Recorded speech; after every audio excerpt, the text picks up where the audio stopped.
Good morning.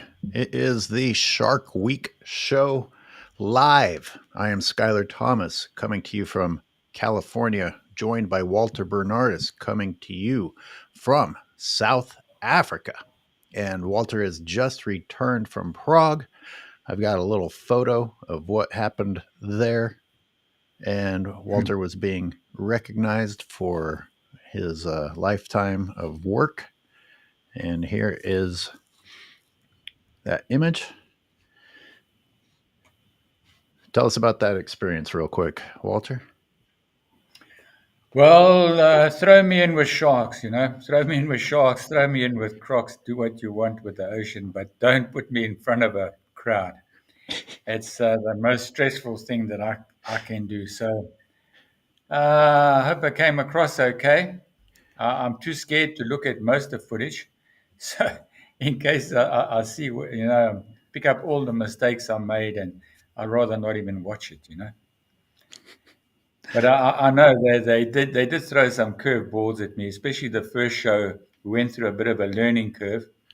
Um, they had a translator for me, and the whole thing was in Czech. So they were asking me the question in Czech. The translator was translating it in broken English to me. The microphone was so loud that the speakers were so loud I couldn't hear what she was saying. So I had no idea what the question was, and they would stop and all look at me and nod their heads and expect me to answer. So I just thumbsucked something, about sharks, hoping that I was on the right track. And they would translate it back. They will nod, yes, yes, yes, translate it back into Czech, and the whole audience would pack up laughing. And I had no idea what I said that was so funny.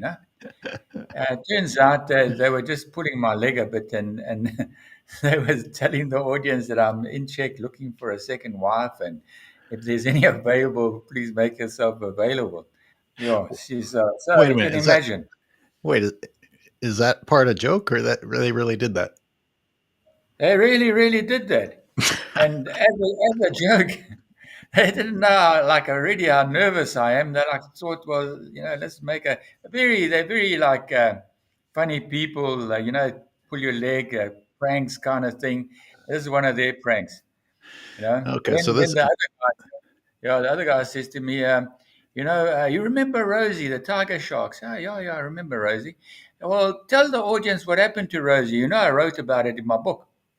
His book is in Czech. I've got no idea what he wrote in his book about Rosie. So I had a thumbsuck something, and I see. I vaguely remember she was caught in the shark nets. I wasn't sure if it was actually Rosie that was caught in the nets, and so I raved about the Natal Sharks board a little bit, oh and good. everybody seemed to, yeah, accept it. But no pictures come up on the side there, but. Show us what you got, what they honored you with. Yeah, it was the Crystal Planet Ocean Awareness Award, uh, Nice. like that. Oh, God. Here we go. And yeah, it weighs half a ton. Nice piece of glass. And Well, congratulations. yeah. No, That's what they little do boy there. from. That's their type of personality. They have a go with all of their guests. They intentionally don't speak English, and then No, just on this particular night, I had like several of these evenings where we'd rock up at a big venue, like a cinema kind of thing that would take like, it's probably about 200 people, and introduce me to the audience and have them ask questions, and they would ask me questions, and they thought that they'd prank me a bit, and they certainly did that. My goodness. so Shark Taz is here. Sharks 365 are here. They both say congratulations and hello to us. Thanks, guys, for being on the show. And let's get to the core of today's topic, since the time always flies. And I just when I think I've seen the dumbest thing Shark Week can do. They, I don't know if this is dumber than the other ones, but boy, they don't run out of the ideas. I think it was you who said, "What are they gonna ever run out of ideas?" Um, I'm going to throw a banner up, and I'm just going to talk about hypocrisy because I don't know Paul de Gelder. I don't know the people that were on this show. I can't talk about them personally, but I do see that a lot of the same population who goes and talks trash about some shark advocates will come and be happy participants with this rubbish. And this show, once again, sorry, I've got to talk about the Shark Whisperer again because one of the biggest complaints about the Shark Whisperer is like, oh, this is bullshit trying to show how to behave safely around sharks in order to reduce the chances of dying or how to come out of it safely. And here's Shark Week doing the exact same thing. But here's the difference. Juan and Ocean have get in the ocean on an almost daily basis and have successfully shown how not to lose two limbs. And I've got to ask, do you have to be bitten by a shark before you can be accepted as an actual shark expert? Like, I'm just going to go force a shark to bite one of my arms off so people will start listening to me. It's oh, look, that guy is was probably a excellent soldier, nice guy all around. But because you survived a car wreck, doesn't make you an expert on car wrecks, you know. So surviving a shark attack doesn't make you an expert in sharks. But you know, I mean, what was the message exactly? I couldn't get to the bottom of it. I think Um, that's the biggest problem I had. You're yeah, right. they don't give you one practical thing to do that would save you from a shark attack. Um, so besides Well, reaching over and pressing your arm and stopping the blood at one of the pressure points, maybe at least give the audience a bit of a lesson on where the main arteries are running in your arm so that you can apply pressure to the right point, or where the femoral artery runs down your leg so you can apply pressure to that and stop the bleeding. You know, that would be one way to save save yourself after being bitten. But no, let me say I something don't know. nice. My Eh? understanding is that I'll say something nice. My understanding is that Paul is more or less a shark advocate. You know, he didn't lose two limbs and go around the world saying, "Hey, let's wipe out sharks." So Right. credit to him for that. But the bottom line remains that when it comes to who you're going to put on TV to talk about sharks, in this case, it's a shark advocate who lost limbs. But when it comes to hype and fear and talking about whether or not we need to cull sharks, the media goes and finds whoever's willing to cry or who knew someone, and suddenly they're shark experts because they had an emotional experience. It's like, oh, here's what we need to do to manage shark populations. Here's what we need to do to deal with this situation. And it's just like the cops shows where they go around the neighborhood and they find the dumbest person that lives there in order to go on camera and blabber. But it makes for good TV drama. They don't go to the actual families who say he died doing what he loved and he would never want you to go and kill sharks. They don't want to put that on TV because that's not fun. The Yeah. what they want are the people that are crying and say, "Oh God, I'm afraid for my life, and how are we ever going to go back to the ocean? Kill, kill, kill." There's my rant. Yeah. It was, I must say, very realistic, wasn't it? Especially the arm part where he swims up holding his arm and they've got this blood pumping everywhere. They've got him dressed like totally inappropriately, like with a shorty wetsuit with his arms out, his good leg out. around all those reef tips, um, those reef sharks. And I've seen one of the guys ripped to pieces because he was like dressed like that. Um, showing Describe for us, some. because I don't have it ready to show on the screen. Describe to the audience what you consider to be dressed inappropriately. So, the shark responds to stimulus. So you give it the right stimulus, he'll give you the right response.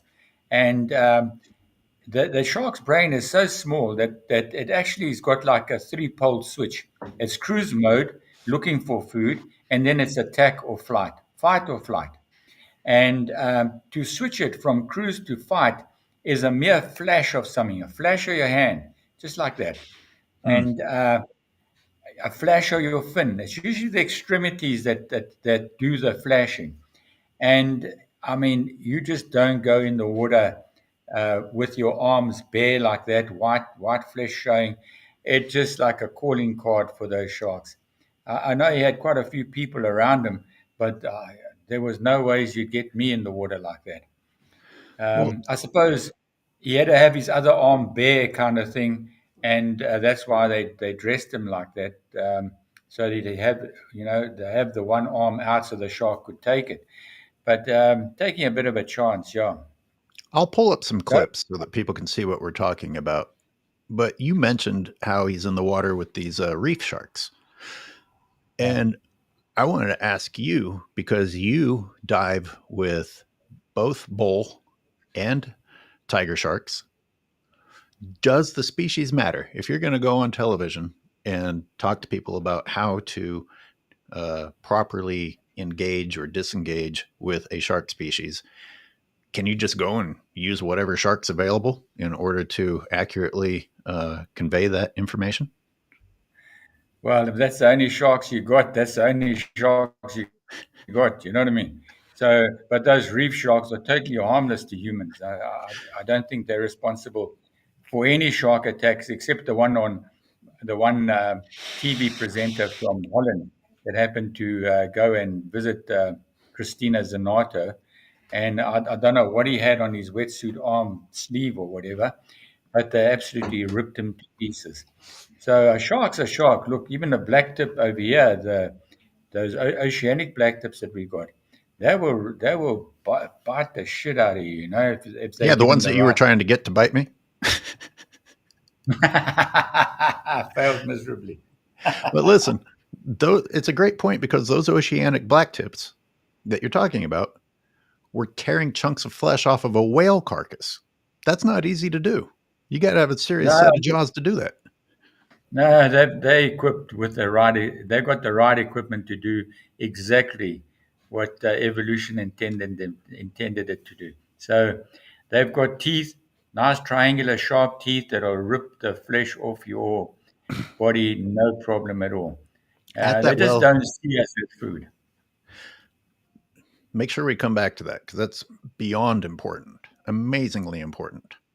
But before we move on from the species and whether or not the species needs to be correct for you to be giving correct information, they did get a little bit, closer to a quote unquote dangerous species by engaging with a tiger shark. But again, a tiger shark is to me one of the top species that you think of when you think about being able to interact with a species. For whatever reason, people want to say, people go Tiger Beach. They filmed this at Tiger Beach, off of between Florida and the Bahamas, which is where completely untrained tourists go constantly to go and experience diving with tiger sharks. Which, while tiger sharks are capable of incredible damage, they don't strike me as, oh shit, don't ever get in the water with this animal. Now we know that now, thanks to Yeah. people like you who tested the waters with them in the early days. You didn't know that either. No, It's like, oh my God, it's a no. tiger shark. What's going to happen? But my point is, Paul de Gelder was bitten by a bull shark. He lost his limbs because of a bull shark. And then the show goes on to show you how to interact with a tiger shark. You Being someone who dives with bull sharks and tiger sharks and has interacted with bull sharks and tiger sharks, how much does it matter, the difference in the species? Sure. Um, I can't say for every different destination that the sharks actually behave the same way. Great But point. over here, the tiger sharks were very inquisitive, and the bull sharks here, it's taken us years to get them habituated to our presence. They've been supremely shy. Even Hmm. now, um, it's very difficult to get close to them. They just shy away all the time. Whereas the tiger, uh, he was more of a player. Hmm. But at the end of the day, it's a shark attack. They didn't say attack by a bull shark or attack by a. I know he was attacked by a bull shark because he was swimming across a river. I doubt whether there was anything else but a bull shark. And yeah, so it doesn't matter when it comes to the apex predator. You know, surviving a shark attack is surviving a shark attack. But give us some information that would tell us how to survive besides stopping the bleeding with a tourniquet or with pressure points. Okay, let me ask this differently then. Which of those two species do you get more nervous around? Maybe you don't get nervous around either of them. I'm struggling for the right words to use. Which ones would you be on more high alert, if either? Um, I would say the tiger because of its it's more of a player. It's a more curious shark, and as you see on Tiger Beach, they're very curious. They come right up to you. There's no problem with getting them close to you. But on the other hand, if you go to Fiji, then there you're going to get the bull sharks acting exactly the same way. Although Hmm. they got tigers there, but they got predominantly bulls, Hmm. and those bulls are in your face bulls, Hmm. and you could Well, they've quite been easily go there. habituated, like you said. Sure, yeah, like the tigers in the Bahamas in Tiger Beach, they are used to human presence. That's like they've been conditioned, like Pavlov's dog theory. Ring the bell, present the food, and eventually you just got to ring the bell, and they'll come looking for the food. And I think it's important to point out, or at least this has been my experience in Tiger Beach, unless they are known players that come are used to the divers, they still start shy and slow. Like when they attracted tiger sharks that weren't used to us, they hung out at the perimeter for a very long time before they would come in. But beyond the tigers, the bull sharks were extremely shy. Everybody talks about tiger the bull sharks are, oh my god, the most aggressive shark. They Yeah, it was really hard to get the bull sharks to come in. And therefore you can't get them on extremely, Shark Week. yeah, extremely cautious. The only time I've seen bulls that have got no inhibitions was at Fiji, and those bulls were something else. But again, it's just been years of habituation that's got them to eventually, like, I mean, here on Aliwal, we started, I would say, 8 years ago, trying to get the bulls to interact with us. And finally, last year, we had some modicum of success after 8 years of continuously trying. Now, this year, the season will start in November again, and let's see what happens. Let's see if we can get the same result. Um, yeah, so they are extremely shy animals. They are very cautious. The cameraman will tell you over here, just turning and facing them with the camera will make the Mhm. tiger turn and swim away. Same with the bull shark. You got to try and not even look at the shark to let it try and come closer. Uh, Extremely cautious animals. It's. I know people will find it hard to believe you could attribute that kind of behavior to an apex predator, Right. but that's the truth of it. Well, it's called surviving. You know, you don't just rush into things and expect to survive. Yeah. I think we've got a couple of comments that I think may have been spawned by you referring to the three modes of a shark's brain, and which Right. has launched the idea of intelligence, personalities.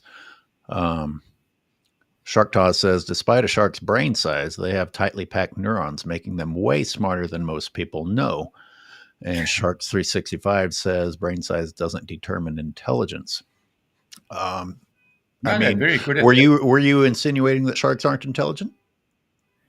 No, not at all. Okay. I'm just saying that they have a very primitive response to everything. And what I was trying to highlight was the three main modes that they operate in, Hmm. which is fight, flight, and cruise for food mode. Hmm. Um, they're obviously extremely intelligent in their environment at surviving. It's a type of intelligence we don't really measure as humans, but obviously very good at it because they've been around for years until the humans took an interest. So yeah, a stimulus response with a shark. It's direct. You give the right stimulus, they will give the right response. You give the wrong stimulus, and you're going to get the wrong response. Believe me. Where does personality fit into that? Individual personality. Personality. You could say that sharks have personality, but it might just be habituation that we are looking at as personality. Like one shark that has come around, like Smiley has been here for the past 8 years. As soon as Smiley shows up, you know, it's going to be game on.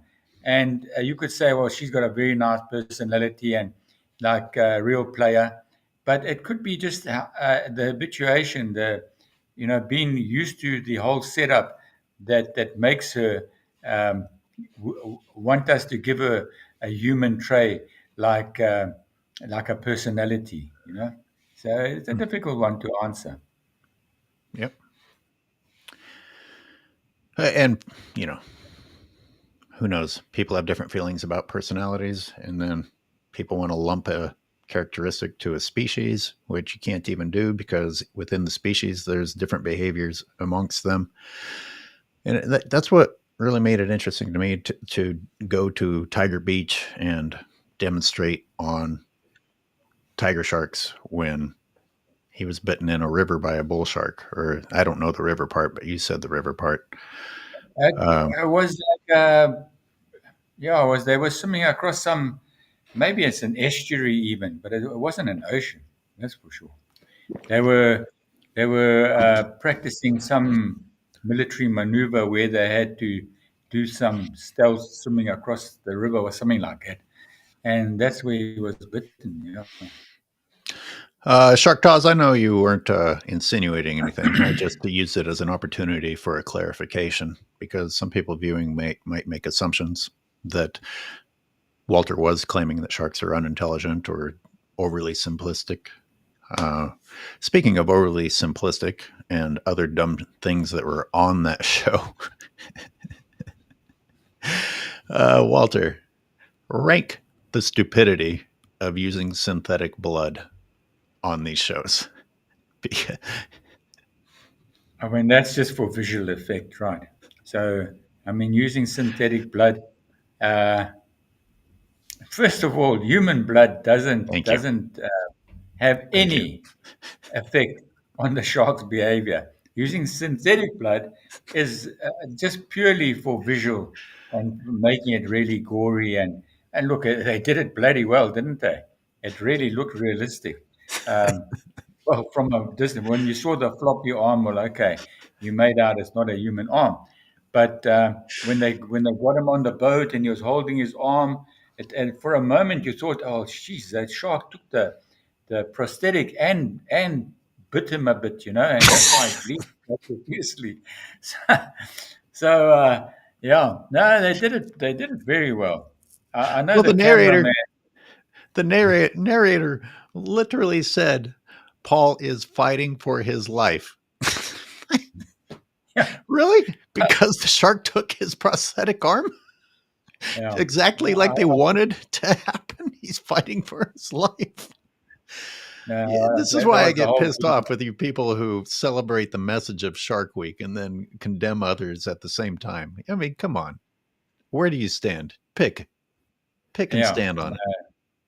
And let me break down what you said. And I love that you pointed out the human blood in the first place is stupid, is not going to work. And then you don't even have real human blood. You used a synthetic human blood. So you went through the effort of providing a fake of something that already isn't a stimulant. Great Yeah. work. That's hashtag Shark Week science. And it's not the first time Yeah. they've done that. And sadly, we've had actual scientists on Shark Week talking about how red ink dye will charge sharks up. We've reached a really dark place with Shark Week. Yeah. You really saw that happen on that particular shoot as well. I mean, there was no interest, absolutely no interest. I mean, there were all that blood was like surrounding them completely. Those sharks didn't go crazy. There was no feeding frenzy. There was absolutely no reaction to it at all. Yeah. If you had put tuna blood in there, you would have seen a different story altogether. Mm-hmm.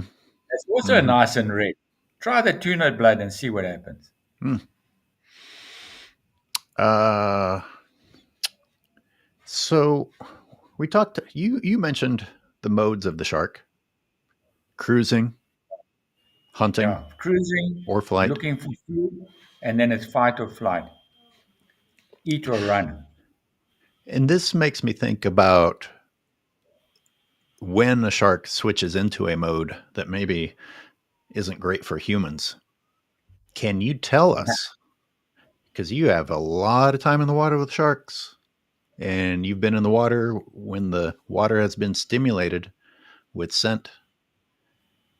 Can you tell Uh, us a time when things changed for you? well, um, yeah, yeah. Look, in the early days, we were still going through the what we call the school of knocks. We were making mistakes, and every time we made a mistake, we sat down and talked about it and tried to figure out what we did wrong. you know. And that's how we came up with the whole shark briefing about how to dress, how to act, and the whole briefing that goes on for 20 minutes. And basically, you can boil it down to two statements. One, don't look like food. Two, don't act like food. Mm, Now, you know that food is always trying to run away, and when somebody panics, when they let fear become panic, and they start trying to get away from the shark, that shark just becomes more interested. But what we didn't know is sometimes you're acting like food, mm, and you don't think you're acting like food. mm, In this instant, it was I had gone down. We were making a movie called Shark Man with Michael mm, Rudson, mm, and I'd just been interacting with this one tiger, and we had drifted off away from the stem. The stem is the buoy with the bait that's hanging in the mm, water at about 10 meters or so. And I drifted down to about 20 meters and decided now the shark was swimming away, and I was going to swim back to the buoy, to the stem, and which I did. I turned around and swam back to the stem. Now the shark thought, well, he's gonna wants to play some more, and it mm, turned around and saw me swimming away, acting like food. And I wasn't checking my 6 o'clock when I was swimming back. Now I know.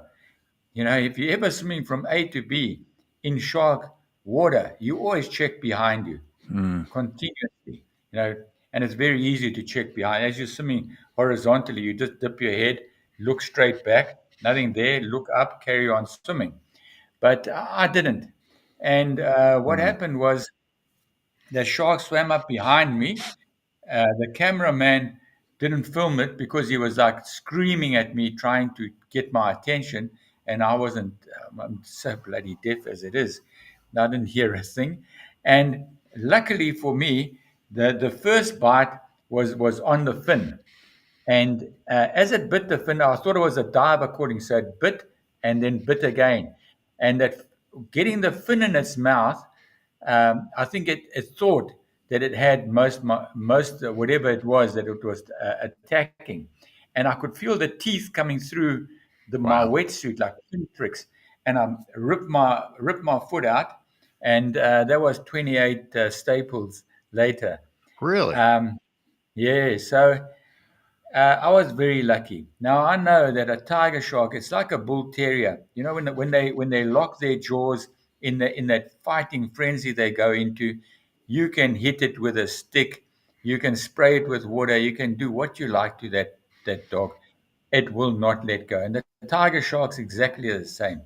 I've seen it clamping on some bait on the stem, and first of all thrashing left and right as they do sawing motion, and then that's not working, then spinning like a crocodile in it doing its death rolls until it's totally exhausted, and it's just hanging there because it's got like now no more power, and no limb is going to survive. I would say before it gets totally exhausted, maybe um, five 5 or so minutes of thrashing and pulling and spinning and carrying on, Um, no limb will survive that. Not a leg, not an arm, nothing. Not a torso, nothing. So, I know if it had just closed its jaws, I would have my leg would have been gone. Wow. So I'm extremely lucky, and I'm extremely thankful for that lesson, that I've been able to pass on to all the divers that come and dive with us, not only with sharks but with crocodiles as well. They also respond to you swimming away exactly the same way. You act like food, they act like predator. The other thing that we learned as well is that sinking in the water column gets their attention 100% on you. And why, I'm not sure, but if you any dead food, any dead fish in the water is always negatively buoyant. It always sinks, Mm, mm. and I think they associate stuff coming down in the water column with food. So straight away, you coming down in the water column, immediately become uh, more and more interested in you. And it's something that when we used to have tigers, I used to teach the camera guys that would come out here and want some nice pictures, because, as I said to you, these things were so shy that every time you pointed the camera at them, they'd turn away. So I said, you don't do that. Don't point the camera at them. Just let yourself sink in the water column, and it will come to you because it thinks you food. And a lot of them would use that technique to get some nice close-up pictures of tigers. But To be always with my supervision, I say, you signal me you're going to do it so I can keep an eye on you. And Anna, yeah, Anna actually beat me to what I was about to say. Negatively buoyant items attracting them seems to indicate that it's calling to their scavenger side more than their hunter side sure. if they're interested Yeah, in sure. something dead. Yeah, no, they used to fishermen throwing dead guts or what you might call carcasses overboard once they filleted the fish. So it's they used to food coming down in the water column, and they are our top ocean scavengers. That's for sure. Unlike some species like the hammerheads, you'll never get a hammerhead except a greater hammer, like a scalloped hammer, and those hammers on a baited dive. They're hunters. They're not scavengers.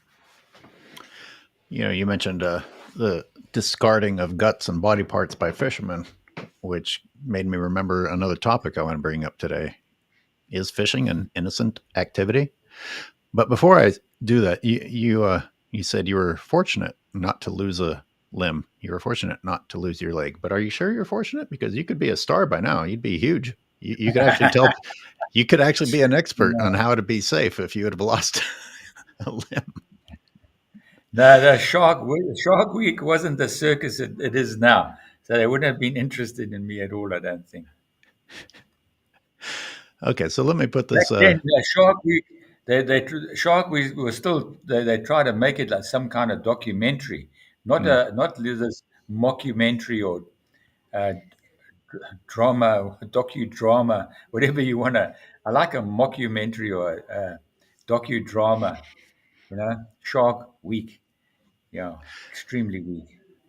One of the primary reasons that the topic that's on the screen is on my mind is they showed a kayaker with a shark come out of the water while he was fishing, and the host Paul de Gelder is sitting there talking to the team as he prepares to show them the footage. He's like, imagine you're just having a leisurely day, you're just enjoying yourself, just having a fish, and then this happens to you. Like, stop acting like fishing is an innocent activity. Now, you're a Mm. spear fisherman, yes, or you used to be? Yeah, yeah. I've Okay. done both kayak, spearfishing. Uh, yeah, no, for me, What's the it was innocence? an extra Where's sport. the innocence from your There's no perspective? innocence. You're a hunter, and you're killing fish. Thank you. So you're attracting bigger fish. Thank you. You're just putting yourself into the food chain. So don't be surprised if you go and shoot a buck in the Kruger National Park, and then a lion comes and takes it from you. It's not, you're in the food chain. So um, nobody would question that. They would say, like, that's a complete idiot. I mean, how do you go and shoot a buck and then go and try and drag it off in the middle of the Kruger National Park, and not get attacked by either hyenas, leopard, cheetah, lion, you name it. Like, we have all our different sharks here, tigers, bulls, great whites, you name it. So yeah, Like on the most primitive level, I describe it as an animal out trying to turn other animals into food in an area where other animals are trying to turn animals into food. Like, you are literally in the mix and then acting like, oh shit, what the hell's this shark doing? super surprised. Super surprised when the lion comes out the bush and says, "Oh no, that's mine." Yeah, no, it's human being is a crazy thing, isn't it? Well, Like, speaking I'm of, I gonna mean, it, tell you a secret. Shh, oh, don't tell anybody. oh, okay. There's sharks in the ocean. There are Sharks. sharks in the ocean, Yeah. Shh. even at beaches you want to take your vacations at. Yeah. Oh, that's bullshit. What are they doing there? No. Yeah. No. Everybody wants our ocean to be a swimming pool. It can't. You know. We are gonna destroy the. Whenever we go and tamper with the apex predators in an ecosystem, we end up upsetting the whole balance, and you know, causing major problems for ourselves. We just can't help ourselves. Wherever we Yeah. put our hands, we seem to mess things up, don't we? Oh, and poor Shark Taz is having a wake up moment that there are sharks in the ocean. You heard it from Walter. Walter, you're ruining everybody's Uh, fantasy. I'm just kidding. Shark Taz knows. You know, taking this a little bit dark. Even if a hunter shoots a gazelle or whatever, and a lion were to come, if that hunter were to interfere with the lion and the lion attacked the hunter, would they not go and then kill that lion? I mean, I feel like the double standards and the rules are pretty messed up, even with lions. I don't know. Uh, Okay. there have been lions that have taken tourists and ended up being shot because, like in Namibia, the one desert lion. There was a scientist that actually put GPS tags on those desert lions and would follow them around to try and get them away from the local population so they wouldn't attack their cows and stuff, keep chasing them away. So he knew where they were. And one night he was on his tent, and they have the tents on top of their 4x4s, those fold up things, and he climbed down to have a pee, and Hmm. one of those lions took him out. Um, so the next night it went for another tourist and ripped the tent open. Luckily, that tourist managed to get his mattress between the lion and himself. And That's amazing. in that case, that they tracked that lion down and shot it, um, because it was starting to hunt humans. Oh God. Um, yeah. We were always fighting. We were always encroaching on their ground. And when they do what they're supposed to do, we like throw our hands up and say, "Oh, we'll have to shoot that one. We'll have to kill that one." Which Crazy. includes, by the way, using wild habitat to raise cattle. That's also encroaching on their ground. So whether you're Always on a you yeah, it's commodification. Humans commodifying the entire planet, and it doesn't really leave much room for predators, does it? no, no. We've got very little land left. But at least they've tried to save what's there. Um, in the ocean, it's completely different. We've got marine protected areas, but in South Africa's case, I mean, they're like marine protected cesspools. We've still got pipelines discharging effluent into them. We've still got gill nets, those curtains of death, uh, hunting, culling sharks. We've still got drum lines. We've still got fishing. Um, and then they're pelagic animals. So they move out of this area and move up the coast, and they How dare they? fair game. Don't they know that we've decided they need to stay put? Or would be, well, I mean, where are they really safe?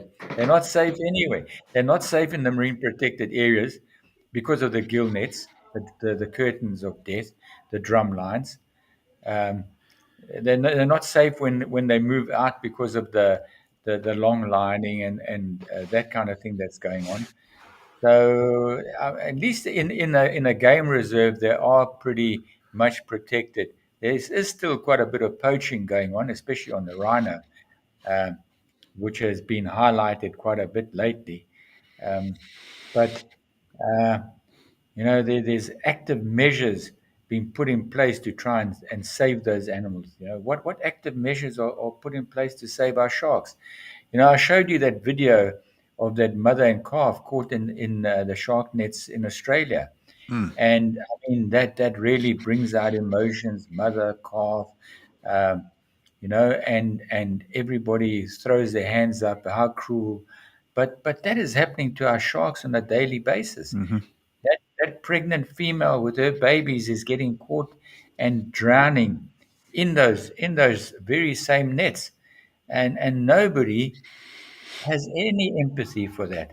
It's the human being is like has selective empathy, like. Well, and how much empathy? Because I mean, you got to start somewhere, and if humans are going to be more empathetic to a marine mammal, that's something. But even that isn't doing anything. Even that isn't doing anything. So, what hope do the sharks have? And Yeah. for Walter was mentioning the curtains of death and MPAs, and for those who don't know, he's talking about the Natal Sharks Board's shark mitigation methods that take place inside of marine protected areas. And the debate is, oh, well, that became an MPA after we'd already set up in there. Or, that's one of the arguments that I've heard. It all gets very complicated. But that's really my point. It's not complicated. It's an MPA. Get your shit out. And don't Yeah. don't have it nearby. I mean, if you're gonna come on TV and pretend that you're a conservation company and about research and this and that, get your curtains of death and your drum lines out of the MPA. Who cares what was there first? Get out or shut up. Absolutely. Yeah. Now the BS that they're coming up with in terms of being this eco-friendly uh, institution that is It's really something else. saving us from sharks and saving sharks at the same time is like, no. They they are coming under intense pressure at the moment from all angles. Um, and I think it's I smell the winds of change. I just hope that it doesn't change too late. When everything's gone. Already our tiger sharks are gone. There's no more tigers here. We used to dive here in prime time, March, April, and have up to 9 tigers swimming around us. Like most fantastic experience. Today, if you see one tiger shark, you're lucky. Hmm. It's crazy what's happened. A couple of decent comments here. Easy way or hard way, it's not complicated. I agree. Shark 365. Shark mitigation inside a marine protected area. That's insane. Well, when I made the Great White Lies in 2014, I discovered that Australia has shark culling taking place inside of the Great Barrier Reef. It's not just an MPA, it's a UNESCO World Heritage Site. I mean, if a shark isn't allowed to be a shark there, where the hell can you be a shark? I mean, it only gets crazier the more you learn about it. And Shark Taz points out the human condition is that we're obsessed with ourselves. We assume that we know what right looks like and that everything in nature revolves around us. That's amazingly true. And we don't learn from the fact that we don't ever get it right. We try to correct nature and never improve things. And we have a lifetime of history to learn from and don't learn. No, we don't learn. We don't learn. When it comes to nature, we don't seem to be able to learn. That's because we're obsessed with ourselves. We've already anointed ourselves as knowing what's right, and oh, we're here to fix things. Or maybe it's just an elaborate excuse to continue to kill shit. I have one more big question on my list because we talked about different species. We talked about interacting with the sharks. We talked about what you learn from your time in the water with sharks. And I'm going to bring it back to Shark Whisperer and the criticism that Juan and Ocean have received for interacting with sharks. They interact a lot with tiger sharks, but it's a little bit of a different scenario than how you interact with tiger sharks, or at least interacted with tiger sharks before the conservation company wiped them all out. Who's more likely to learn from who? Could you learn something from Juan and Ocean? Well, Or were they more likely to learn something from you? um, sure. That's a difficult one. To Mm-hmm. say I wouldn't be able to learn anything from anybody. I'm always willing to learn, Mm. and I would Good attitude. certainly, yeah, I would love to go and spend a couple of weeks with them and exchange different ideas and techniques. But There's a show. this straight up, with our tigers here, like I said, tigers react differently. Or sharks react differently in different areas.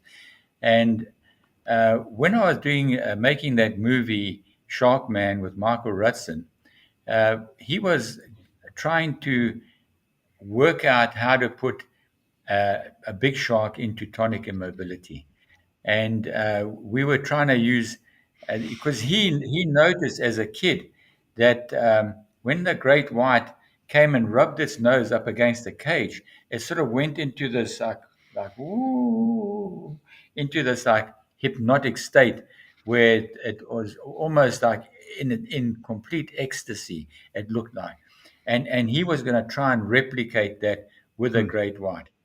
mm, Um, he thought that if he practiced with other sharks like tigers, um, he went to the Bahamas with Dr. Doug Gruber.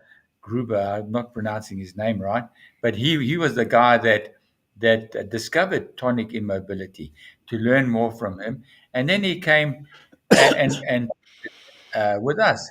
So straight away we thought, okay, Ampia lorenzili, you stimulate those, and you're going to get this hypnotic state induced in pretty much what Christina Zanato does, on her reef sharks. And when we tried that with the tiger sharks, it would try and bite us, Hmm. and couldn't understand why is the Hmm. shark trying to bite. Exactly what Ocean does with her tigers when she puts her hand on the nose and redirects them is what we were trying to do, but stimulated at the same time. So, went away and it didn't work. It didn't work. These things were just trying to bite us all the time. Unlike they do with Ocean. I can't understand why they don't have the same behavior when she puts her hand on the tiger's nose to redirect him. Um, so, uh, I went away and I thought about it and thought about it. And you put things in the back of your mind and suddenly the answer, you wake up in the morning one day and the answer pops into your head. With a tiger shark, if you look at a great white, it's got a pointed nose. If you look at Hmm. a tiger shark and a bull shark, it's got a blunt nose. Hmm. Now, there's a reason why one's got a blunt nose, the other one's got a pointed nose. They obviously hunt in different scenarios. So the tiger is hunting on the bottom, the bull shark's hunting on the bottom, on Hmm. rays, on turtles, on whatever. So Hmm. it's bumping its nose into the sand, into the reef, and are you going to put your most sensitive organs on the part that's going to be bashing into the reef? Hmm. Like, I don't think nature works like that. So the ampulla lorenzini on the tiger shark are shifted more to the side between the nostril and the eye. And there you'll see the most intense, um, the most uh, the most of these ampulla lorenzini, not on the nose. So when a tiger shark comes up to bite something, now he's interested in you, like he's interested in Ocean. He's coming or she's coming up to investigate, coming closer and closer and closer. And as it's about to make contact, what does it do? The first thing it does is it lactates its eye, puts the lactating membrane up for protection because it knows it's going into a dangerous situation and it's now blind. It's relying totally on its senses. And Hmm. what is it waiting for? It's waiting for the touch on the nose. It knows as soon as its nose touches, it's got a bite. And that's Hmm. what was happening with us. So, um, as opposed to the great white, where has all its ampulla lorenzini concentrated right up on the nose. So we discovered that by manipulating the sides of the nose on the ampulla lorenzini, we could induce this tonic state or this hypnotic state in the tigers, where it would start like going into this hypnotic state, and and uh, and proceeded to try induce that in those tiger sharks. So um, that's where I feel maybe I could maybe have an input with her. Listening to her and watching her, I'm sure I might get some feedback from her as well as to different behaviors in their sharks over there. So maybe be a learning experience for both of us. I've been envisioning a show that introduces you guys, and we go over and learn these things. But of course, to get people to tune in, you're going to need to lose a limb, and we're going to need a lot of synthetic blood in the water. That's the only way to truly Well, that's where educate you people. come in. We can sacrifice. We Oh, need a I'll lose my sacrificial. limbs. Okay, it's a Yeah. deal. And I got to point out one more thing that I saw in this "How to Survive a Shark Attack" thing. People talk about Ocean and Water harassing these sharks, but I'm usually seeing them floating new, uh, neutrally buoyant in the water as the sharks approach them. And this dude swims his hardest to run in front of the tiger shark and then smacks it on the face. And I'm like, this is who's not harassing the sharks. Yeah, no. No, I'm Oh, surprised he wasn't. They didn't put a big piece of tuna or something in the hand, next to his 360 camera. So, yeah, I mean, it was all just to show the shark taking the arm. But, I mean, absolutely, what benefit was it? I couldn't see. I couldn't. I'd I'm love really. to. I'd love to get some people who enjoyed that show to come on here and explain to us what tips of survival they actually walked away from. Like Yeah. I spit out my beer at the point where they're underwater, and the arm comes off, and he's like, "Calmly reach over and cut off the bleeding with your other arm." Like, this is not Cut off the happening. bleeding where? Oh no. Yeah, no, it's I did not learn a single thing. There's no look. I know the cameraman Mark Rackley, an experienced underwater cameraman.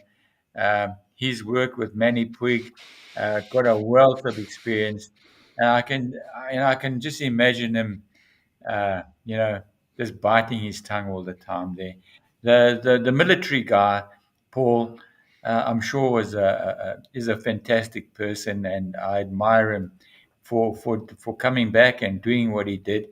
But Shark Week is just exploiting these people. Yeah. I hope he made a lot of money to compensate for the loss of his limbs and help him, you know, because I mean, what work can he do and that kind of thing. So, uh, so hopefully he got something out of it, but I certainly didn't. There you have it. There you have it. Didn't get anything out of it. I would have liked if they would at least said, made a point that kayak fishermen reeling in struggling, bleeding fish that actually smell like something that the sharks want. My Keep your damn legs out of the water the whole time. yeah, you're an absolute idiot if you're gonna dangle your white foot in the water while you're reeling in a big barracuda or jack or whatever, you know. No, We no, probably need to get. We're almost out of time, so we probably need to get into this in another show. But you mentioned tonic immobility and people putting sharks in the state of tonic. But did you watch one of the? It may have been the very first Air Jaws episode Shark Week ever did, back when it was kind of good. And Chris Fallows was on it, and Dr. Rodney Strong. It's the only time I ever saw him on anything. Uh, not only were they getting the breaching white sharks, but they were nice enough, or they were fortunate enough to get a dead whale in False Bay. So they had all these white sharks gorging right. on this carcass and getting all this footage. And then they had eaten so much, they started turning belly up. Jeez, And no, I don't remember seeing that. oh yeah, so I mean, I don't think you can say that they're in a state of tonic, but it was almost like Yeah, ecstasy of I being mean, full. it could be, when they're actually biting the whale and they're rubbing those Ampulla lorenzini on the whale's skin while they're thrashing backwards and forwards, that it's, stimulating them into that, like, oh, that's so nice. Not only is it a nice piece of meat, but it feels pretty good as well. Jeez, I don't know about I that hope one. that wasn't too sexual. Cut it out. Speaking of, I think they said that the males, the claspers, were engorged by the time they were full. No, I'm serious. Yeah. Oh, I mean, Anna remembers. don't know. They I didn't mean, actually. They did not start mating, but there was signs of sexual arousal, or or maybe it's okay. just like a man when he's like, relaxed to sleep at night and has a full belly, and all of a sudden I don't know. thing, things rise.